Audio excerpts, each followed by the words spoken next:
Nous sommes en plein milieu de l'océan Pacifique. Sur l'île de Fatuhiva, une partie des Marquises appartenant à la Polynésie française. Thor et Liv Heyerdahl sont venus ici en 1937.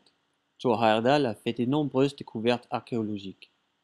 Il a commencé à documenter des ruines innombrables de l'île, les cimetières et les monuments. Cependant, 75 ans plus tard, aucune fouille archéologique n'a encore été entreprise. Fatuhiva a perdu sa communauté il y a seulement 150 ans, une communauté néolithique très avancée et développée qui comprenait 10 000 habitants. Les missionnaires et le monde moderne ont repris l'endroit, tandis que l'histoire des habitants de cette île a été oubliée. L'archéologue Pierre Ottino et son épouse historienne Marie-Noël vivent dans l'archipel des Marquises. Ils sont venus ici aujourd'hui, à Fatuhiva. Nous allons les suivre à travers l'île pour découvrir une tombe ancienne inexplorée jusqu'à présent.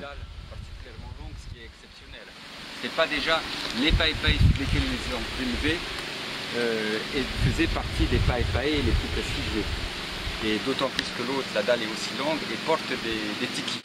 Donc peut-être un chef, un hakaiki, un descendant de chef ou un gaillard qui avait vraiment de l'importance au sein de la société.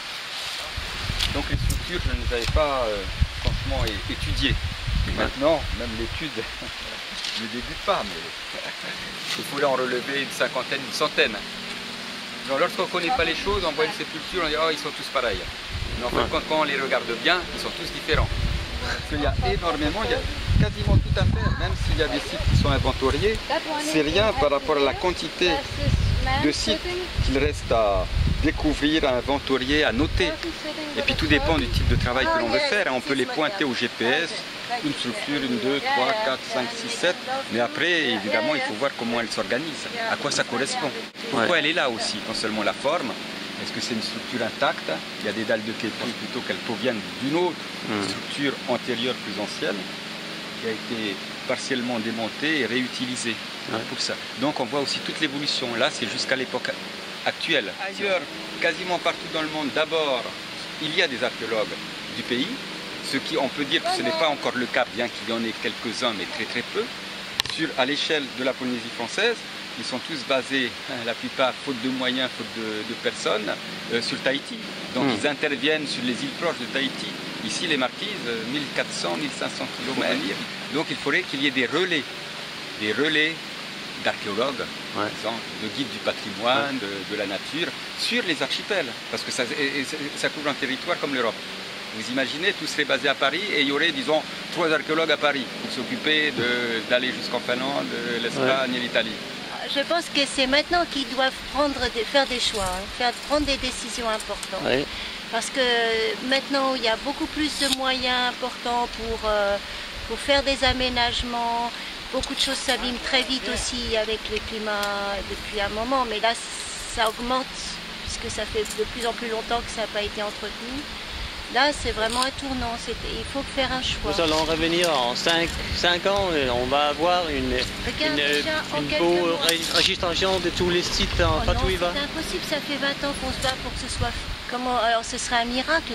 Par contre, il est possible que quelques personnes prennent la décision de faire plus attention, de s'intéresser à quelques endroits. Ce serait merveilleux. Parce qu'ils font déjà beaucoup plus attention à disons à la nature, parce qu'on leur a appris à faire attention à la nature. Ça, c'est important aussi. On leur a fait prendre conscience que c'était fragile. Maintenant, il faut qu'ils prennent conscience que c'est aussi leur patrimoine culturel, même si ce sont des roches, c'est fragile. Et après, c'est à eux de choisir. Quand on est toujours dans un endroit, on ne s'aperçoit pas toujours de l'évolution. Et si on vous apporte peut-être quelques idées sur ce qui est important de faire, si on s'y intéresse, peut-être qu'on fait un bon choix. Mais...